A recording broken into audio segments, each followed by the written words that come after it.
ہو جاتا ہے نا پروفیسر صاحب, اگر کوئی لڑکی سامنے سے یہ کہے کہ مجھے نکاح نامہ میں کلوز ڈالنا ہے, مثلاً فار ایگزامپل اگر کسی طرح کا وائلنس ہوتا ہے میرے ساتھ, چاہے وہ وربل ہو یا فزیکل, تو میں ان سے طلاق لینا چاہتی ہوں, تو معاشرہ کیا کہتا ہے, یہ تو پہلے سے طلاق کے بارے میں سوچ رہی ہے. اگر وہ یہ کہتے ہیں کہ میں ایک ورکنگ وومن ہوں, میں گھر کے کام زیادہ نہیں کر سکتی, آپ ایک ہاؤس ہیلپ رکھ لے, ارے یہ تو گھر کو سنبھالنا ہی نہیں جانتی, اس کے ماں باپ نے تو اسے کچھ سکھایا ہی نہیں ہے.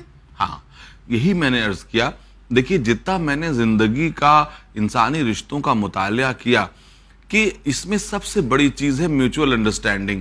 اب یہ لکھ کے کبھی کبھی عورتیں اس کا بھی انجسٹیفائڈ جو ہے وہ یوز کرتی ہیں کہ معلوم ہوا کہ وہ کچھ ہاتھ ہی نہ ہلانا چاہیں. ارے بھئی, آپ شادی ہو کے آئی ہیں تو آپ کے بھی تو کچھ ڈیوٹیز ہیں, آپ کے بھی تو کچھ وہ ہیں. اب معلوم ہوا کہ وہ آتے ہی انہوں نے جھگڑا فساد شروع کر دیا.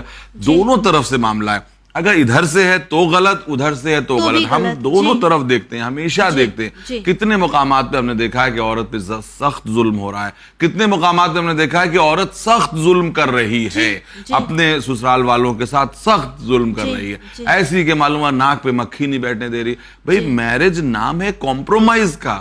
جب دو لوگ ایک چھت کے نیچے رہنے کا عہد و پیمان کرتے ہیں, یہ خود اپنے آپ میں ایک کمپرومائز ہے. بھئی, آپ کی کچھ پریفرنسز ہیں, ان کے کچھ پریفرنسز ہیں, آپ کی کچھ پسند ناپسند ہے, ان کی کچھ پسند ناپسند ہے. جب تک کمپرومائز نہیں کریں گے ایک چھت کے نیچے کیسے رہ سکتے ہیں؟ ایڈجسٹ کریں. ایڈجسٹ کرنا, ایڈجسٹمنٹ کا نام زندگی ہے, ایڈجسٹمنٹ کا نام میرج ہے. تو اب کوئی ایڈجسٹمنٹ نہ کرنا چاہے تو ایسی عورتیں بھی ہم نے دیکھی ہیں, ڈھیروں ایسی عورتیں دیکھی ہیں. اور یاد رکھیے, عورت ہی عورت پر ظلم کرتی ہے, یہ بات یاد رکھیے. تو کبھی جو ہے بہو آ کر کے ساس پر ظلم کرتی ہے اور کبھی ساس بہو پر ظلم کرتی ہے. راہ اعتدال پہ چلنا انتہائی مشکل کام ہے.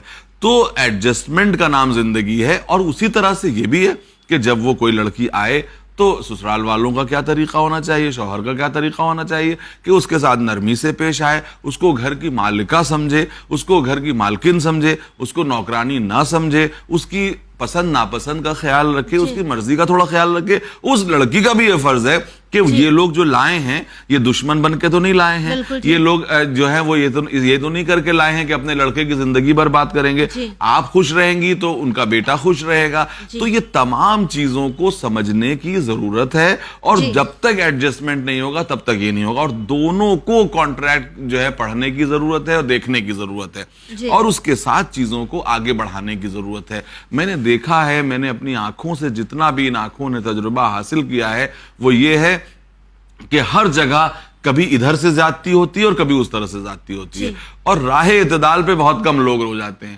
کبھی جو ہے وہ یعنی شوہر کی طرف سے زیادتی اور کبھی بیوی کی طرف سے زیادتی. تو یہ دونوں پارٹیز کلوز رکھ سکتی ہے نکاح نامے میں, بالکل رکھ سکتی ہے. اور ہمارا یہ مرجع ہمیں اجازت دیتے ہیں اس چیز کی؟ بالکل اجازت دیتے ہیں. اور بلکہ میری نالج میں یہ بھی ہے کہ آغا سیستانی نے ایک ایسا نکاح نامہ ڈیزائن کیا ہے اور جس کو ون چینل نے اور ون نیٹ ورک نے چھاپا بھی ہے. تو ہم چاہتے ہیں, لوگوں سے ہماری اپیل بھی ہے کہ وہ اس نکاح نامے کو دیکھیں اور اس نکاح نامے کو ملاحظہ کریں. وہ بہت ہی اچھا اور انقلابی اور ماڈل نکاح نامہ ہو سکتا ہے. تو اس کو آپ دیکھیں, اور اگر آپ اس کی شرائط سے جو ہے اتفاق کرتے ہیں تو اس کو اپنے یہاں استعمال کریں. یہ بہت اہم بات ہے. اور مراجع تو اجازت دیں گے ہی. بھائی, جب مراجع دین کے مطابق ہی تو فیصلہ کریں گے, تو دین نے جب دے دی ہے اجازت, تو مراجع کیوں نہیں دیں گے؟ تو مراجع نے بھی اس بات کو سمجھا ہے, اور قانوناً ہر جگہ قانون میں یہ لکھا ہوا ہے, شریعت کی یہ بات ہے کہ اسلام میں marriage is a social contract. اب کانٹریکٹ میں کیا ہوتا ہے؟ شرائط ہوتی ہیں. ادھر سے بھی شرائط ہو تو کانٹریکٹ ہمیشہ دو پارٹیز کے بیچ ہوتا ہے.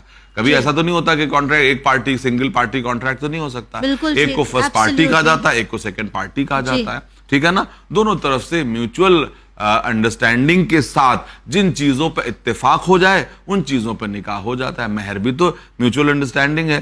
بھئی, ایک آدمی پروپوز کرتا ہے, ایک آدمی ایکسپٹ کرتا ہے. مثلا لڑکے والے نے کہا کہ ہم 50,000 مہر دیں گے, لڑکی والے نے کہا نہیں صاحب ہماری بیٹی تو 1 لاکھ کی ڈیمانڈ کر رہی مثلا, یا لڑکی کا باپ 1 لاکھ کی ڈیمانڈ کر رہا ہے. اب دونوں میں گفتگو ہوئی, گفت و شنود ہوئی, اور یہاں تک کہ کہا کہ اچھا چلیے بھائی 80,000 پہ ہم لوگ جو ہے وہ راضی ہوتے ہیں. اس کا مطلب فرسٹ اور سیکنڈ پارٹی 80,000 پہ راضی ہو گئے, تو ڈسکشن ہوا. اسی طریقے سے کانٹریکٹ کی اور بھی چیزیں ہیں جن پر جو ہے میوچولی ایگریڈ اپون ہو کے چیز کو آگے بڑھایا جا سکتا ہے. بالکل ٹھیک.